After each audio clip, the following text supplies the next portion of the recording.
নমস্কার বন্ধুরা, তোমরা সবাই কেমন আছো? আশা করি ভালো আছো। আমিও ভালো আছি।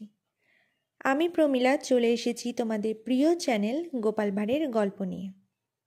গোপাল ভাঁড়ের গল্পের আসরে আজকে তোমাদের জন্য থাকছে একটি নতুন গল্প। গল্পটির নাম ধনী হবার সহজ উপায়।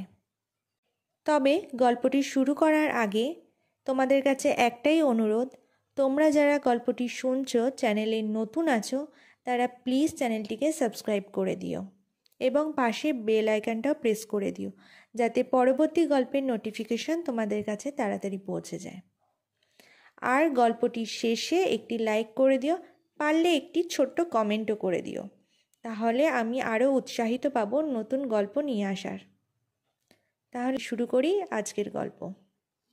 রাজা কৃষ্ণচন্দ্রের সান্নিধ্যে আসার পর গোপাল বাংলার, বিশেষ করে কৃষ্ণনগরের একজন সর্বজন পরিচিত ও গণ্যমান্য ব্যক্তি হিসাবে গণ্য হতো।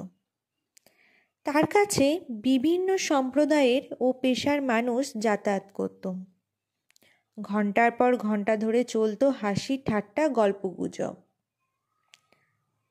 এক সকালে বারান্দার একধারে বসে তামাক খাচ্ছে গোপাল।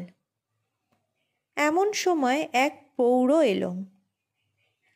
গোপাল জলচৌকি এগিয়ে দিয়ে বসার জন্য টুকরো টুকরো অনেক রকম কথাই তাদের মধ্যে হতে লাগলো।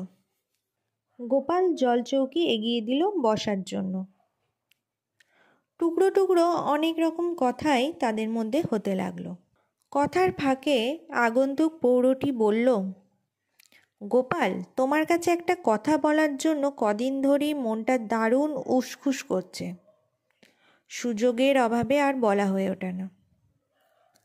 গোপাল মুচকি হেসে বলল, কি কথা? এমন কি কথা যে না বলতে পারার জন্য মানসিক অস্বস্তি বোধ করছো? গোপাল একটি চমৎকার উপায় বাতলে দাও তো, যাতে দুদিনে একদম ধনী আমির বনে যেতে পারি। গোপাল তখন বলল, ধনী হবার উপায়? এ আর এমন কি কথা? খুবই সহজ এক উপায় তোমাকে বাতলে দিতে পারি।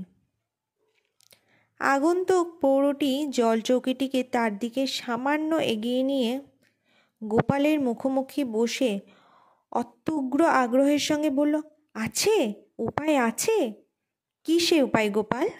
গোপাল তখন বলল, আপনার পরিচিত অপরিচিতদের ধনী হবার উপায় বাতলে দেবার প্রতিশ্রুতিতে তুমি যদি সবার কাছ থেকে অগ্রিম 10 টাকা করে নাও, তবে দেখবে দুদিনেই তোমার টাকার পাহাড় তৈরি হয়ে গেছে।